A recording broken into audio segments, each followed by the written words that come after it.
Hello guys, आपका बहुत बहुत स्वागत है हमारे यूट्यूब चैनल पर। आज की वीडियो में हम लोग बात करने वाले हैं 8255 पीपीआई यानी कि प्रोग्रामेबल पेरिफेरल इंटरफेस के बारे में। AKTU 2014, 15, 16, 17 कंटिन्यूअसली 3 साल ये क्वेश्चन पूछा गया है। 10 मार्क्स का क्वेश्चन है, इंपॉर्टेंट क्वेश्चन है यूनिट 5 के अंडर। और अगर 8255 पीपीआई से कोई भी क्वेश्चन आपको एग्जाम में मिलेगा तो जितना इस वीडियो में है इससे ज्यादा कुछ नहीं मिलेगा, इसी में से मिलेगा। ठीक है, सो क्वेश्चन क्या है हमारा, what are the features of 8255 PPI, give the internal architecture of 8255, discuss the pin diagram and block diagram of 8255। अब ब्लॉक डायग्राम और इंटरनल आर्किटेक्चर सेम ही चीज होती है। Also give its modes of operation, modes of operation भी बताना है। ठीक है, तो सब कुछ है इसमें। 8255 का जितना भी कंटेंट अभी तक पूछा गया है या फिर हो सकता है पूछा जाए तो उसका तो सारा डिटेल आपको इस वीडियो में मिल जाएगा। तो अभी क्या करते हैं हम लोग, सबसे पहले बात करते हैं फीचर्स की। तो जैसा कि यहाँ पे लिखा हुआ है, आई होप आप लोग को दिख रहा होगा। फीचर्स क्या है, it is a widely used peripheral interface known as PPI. ये एक बहुत ही वाइडली यूज्ड पेरिफेरल इंटरफेस है। पेरिफेरल इंटरफेस का मतलब है जो ऐसा इंटरफेस जो हमारे माइक्रो प्रोसेसर को दूसरी पेरिफेरल डिवाइसेस से कनेक्ट कराता है सिस्टम की। ठीक है, नोन एज पीपीआई, जिसको प्रोग्रामेबल पेरिफेरल इंटरफेस कहा जाता है। इसके बाद अगला फीचर क्या है, it is programmed to transfer data under various condition from simple input output to interrupt input output. इसको इस तरीके से प्रोग्राम किया जाता है कि ये डेटा को ट्रांसफर कर सके अलग अलग कंडीशंस में। आइदर डेटा हमारा सिंपल इनपुट आउटपुट डेटा हो या फिर इंटरप्ट का इनपुट आउटपुट डेटा हो। ठीक है, कोई भी इंटरप्ट हो तब भी ये ट्रांसफर कर देगा, सिंपल इनपुट आउटपुट डेटा होगा तब भी ये ट्रांसफर कर देगा। Alright, compatible with all Intel and most of the micro processor. Intel के सारे माइक्रो प्रोसेसर और इंटेल के अलावा भी कुछ माइक्रो प्रोसेसर्स हैं जिनके साथ ये कंपैटिबल होता है बहुत अच्छे से। ठीक है, हैज 3 8-बिट पोर्ट्स A B C। 3 8-बिट के पोर्ट्स होते हैं हमारे पास, A B और C, port A, port B, port C। Arrange in 2 groups of 12 pin, जो कि 2 ग्रुप्स में अरेंज होते हैं। कैसे होते हैं अभी सब डिस्कस करेंगे। 2 ग्रुप्स में अरेंज होते हैं, 12 पिन की 2 ग्रुप होती हैं। ठीक है, टोटल 24 पिन के हमारे ये तीनों पोर्ट होते हैं। It has multiple modes of operation. ठीक है, इसमें बहुत सारे मोड्स होते हैं ऑपरेशन के लिए। कौन कौन से होते हैं मोड्स वो हम लोग डिस्कस करेंगे, क्योंकि क्वेश्चन में भी हमारे पूछा गया था कि मोड्स ऑफ ऑपरेशन हमें डिस्कस करना है। तो सबसे पहले अब बात करेंगे मोड्स ऑफ ऑपरेशन की। सो बेसिकली यहाँ पे 4 मोड होते हैं हमारे पास, मोड 0, मोड 1, मोड 2 और BSR मोड। मोड 0 क्या होता है, बेसिक इनपुट आउटपुट मोड होता है। ठीक है, बेसिक इनपुट आउटपुट मोड का मतलब है in this mode 8255 can be used an 8-बिट इनपुट आउटपुट डिवाइस। यहाँ पे 8255 का यूज होता है एक सिंपल इनपुट आउटपुट डिवाइस की तरीके से। ठीक है, each of 3 ports A B C are configured individually as input और आउटपुट पोर्ट। जब भी मोड 0 की बात होगी तो हमारे जितने भी पोर्ट हैं वो सारे इंडिविजुअली या तो इनपुट की तरह या तो आउटपुट पोर्ट की तरह बिहेव करेंगे। फिर अगला आता है हमारा मोड 1 या फिर स्ट्रोब इनपुट आउटपुट। अब स्ट्रोब का मतलब क्या होता है, स्ट्रोब का मतलब होता है hand shaking signals.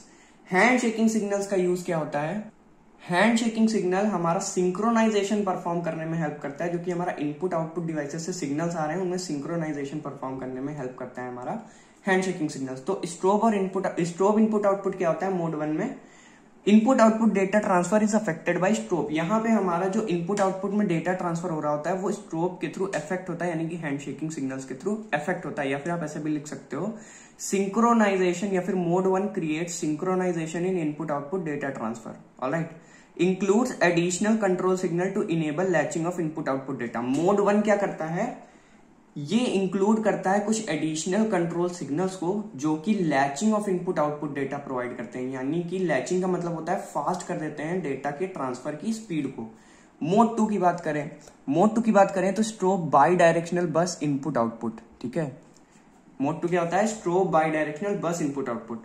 This mode allows bidirectional data transfer over a single 8-बिट डेटा बस। सिंगल 8-बिट डेटा बस पे ये बाई डायरेक्शनल डेटा ट्रांसफर को अलाउ करता है, यानी कि 2 डायरेक्शंस में डेटा ट्रांसफर को अलाउ करता है, आइदर CPU टू मेमोरी और मेमोरी टू CPU, दोनों डायरेक्शंस में। Mode 2 is available only in group A with port A। Mode 2 सिर्फ ग्रुप A में अवेलेबल होता है और ग्रुप A में भी पोर्ट A में अवेलेबल होता है, पोर्ट C अपर में अवेलेबल नहीं होता। इसके बाद लास्ट क्या है हमारा, both input output are latched. जब मोड 2 की बात करेंगे तो हमारे इनपुट आउटपुट दोनों ही लैश होंगे।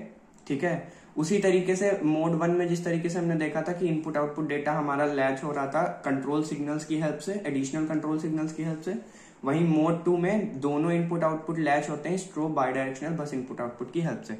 इसके बाद लास्ट जो हमारा मोड है वो मोड 2 नंबर में इंडिविजुअली भी पूछा जाता है, और वो मोड आपको एग्जाम में लिखना भी पड़ेगा अगर आपको मोड्स ऑफ ऑपरेशन पूछा गया तो।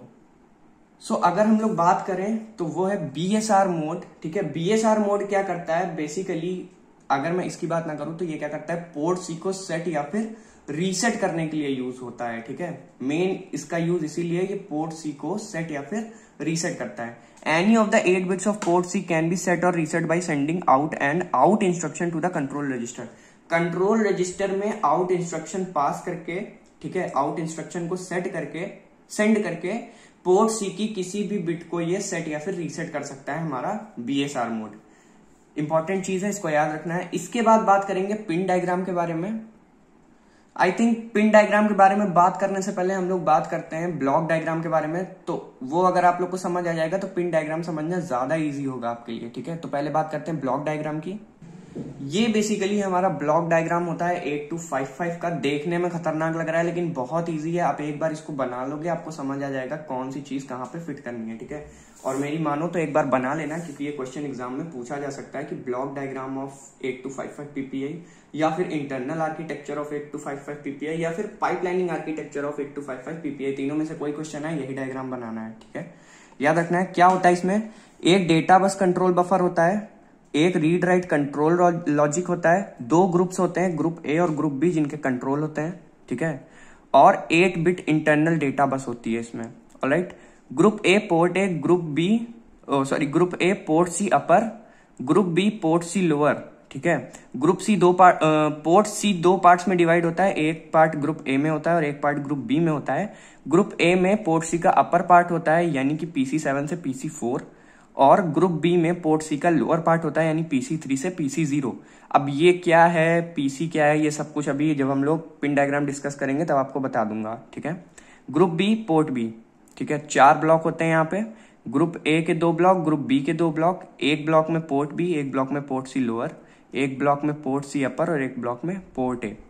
सबको कनेक्ट करा देना। ग्रुप बी का कंट्रोल ग्रुप बी पे जाएगा, ग्रुप ए का कंट्रोल ग्रुप ए पे जाएगा, और रीड राइट कंट्रोल लॉजिक से हमारा एक सिग्नल जाएगा ग्रुप बी कंट्रोल में और एक सिग्नल हमारा सारे ग्रुप्स में इंडिविजुअली जाएगा। ठीक है, उसी तरीके से डेटा बस कंट्रोल बफर से सिग्नल हमारा जाता है रीड राइट कंट्रोल लॉजिक में, और ये डेटा कहां से फेच करता है, 8 बिट इंटरनल डेटा बस की हेल्प से, इंटरफेस से। ऑलराइट, सो अभी अगर हम लोग बात करें इंडिविजुअली किस ब्लॉक का क्या काम होता है तो वो कुछ इस तरीके से है।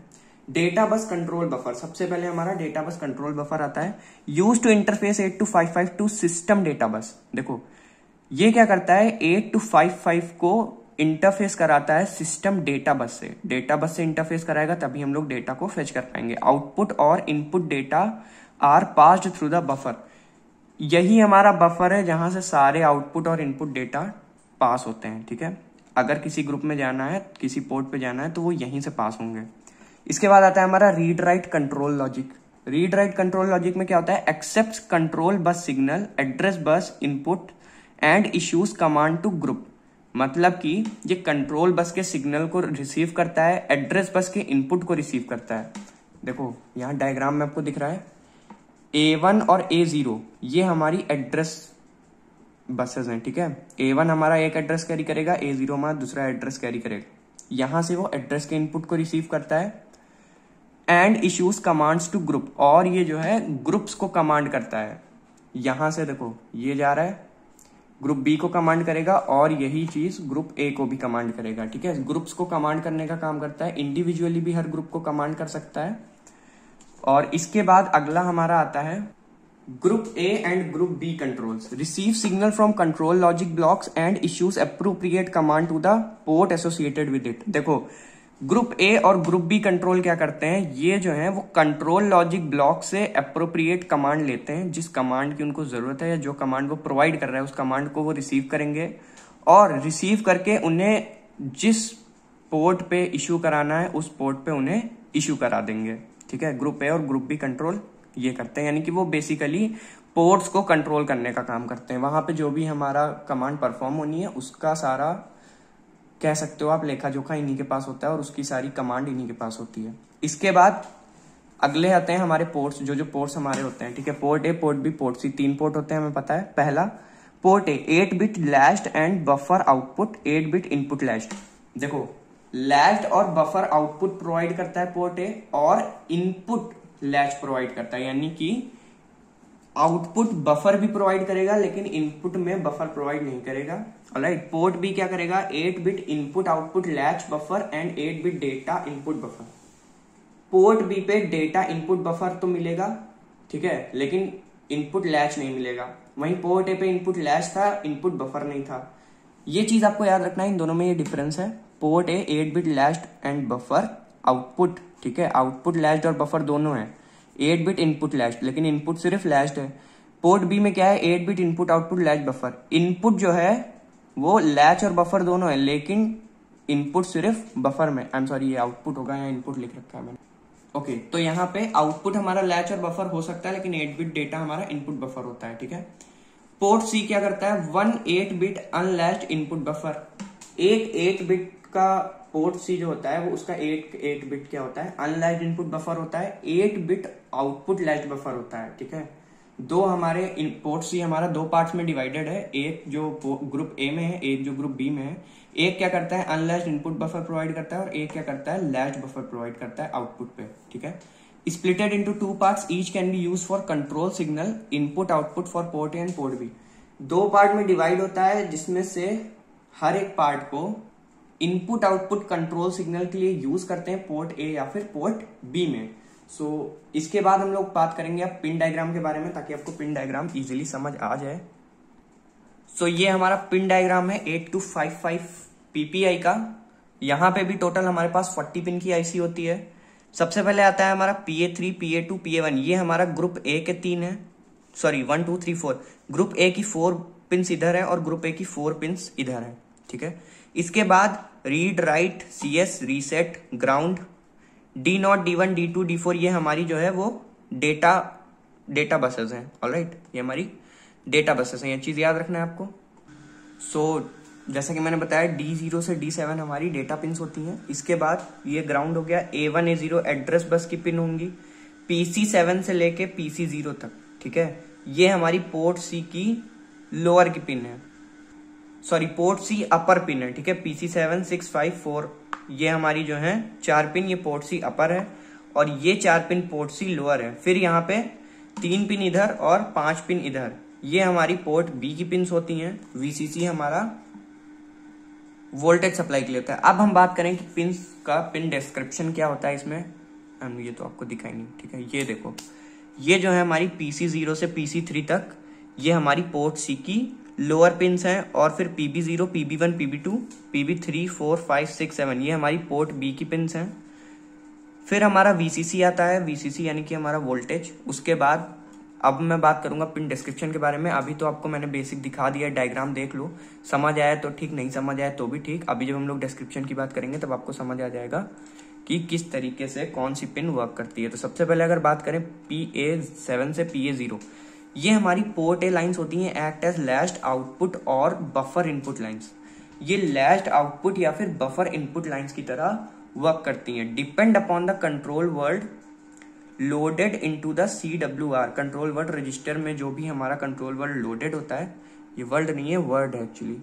तो PA7 से PA0 यानी पोर्ट ए की लाइंस किस पे डिपेंड करती हैं, ये डिपेंड करती हैं कंट्रोल वर्ड रजिस्टर में जो भी हमारा कंट्रोल वर्ड लोड होगा उस पे डिपेंड करेंगी, ठीक है। इसके बाद PC7 से PC4 ये अपर पोर्ट सी लाइन होती हैं, एक्ट एज आउटपुट लैचेस और इनपुट बफर लाइन। ये हमारी आउटपुट लैचेस या फिर इनपुट बफर लाइंस की तरह वर्क करती हैं। इसके बाद आता है हमारा PC3 से PC0, ये क्या होता है, लोअर पोर्ट सी लाइंस, ठीक है। PC3 से PC0 हमारी लोअर पोर्ट सी लाइंस होती हैं। PB0 से PB7 8 port B lines which are used as latched output lines और buffered input lines as port A। Port B की लाइंस सेम उसी तरीके से यूज होती हैं जैसे हमारी पोर्ट ए में यूज होती थी, ठीक है। RD बार की बात करें तो it is low to indicate read operation.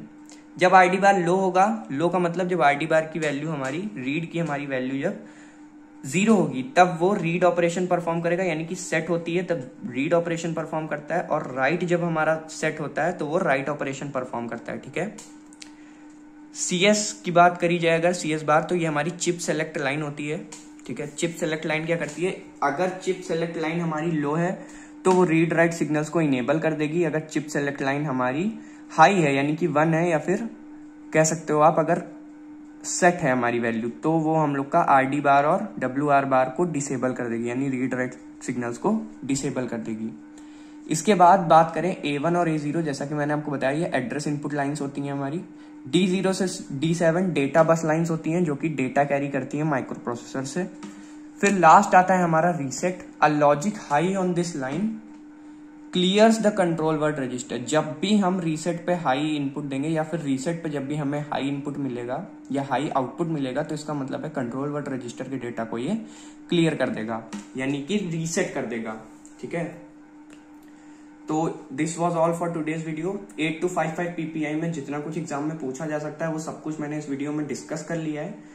Theoretical है सब कुछ, थोड़ा सा डायग्राम्स वगैरह हैं, आप लोग एक बार प्रैक्टिस कर लोगे तो आप लोग को याद हो जाएगा। पिन डायग्राम याद करने का सबसे सिंपल तरीका है कि आप 2 से 3 बार पिन डायग्राम देख के बनाओ, उसके बाद आप एक बार बिना देखे बनाने का ट्राई कर सकते हो, आपको पिन डायग्राम याद हो जाएगा।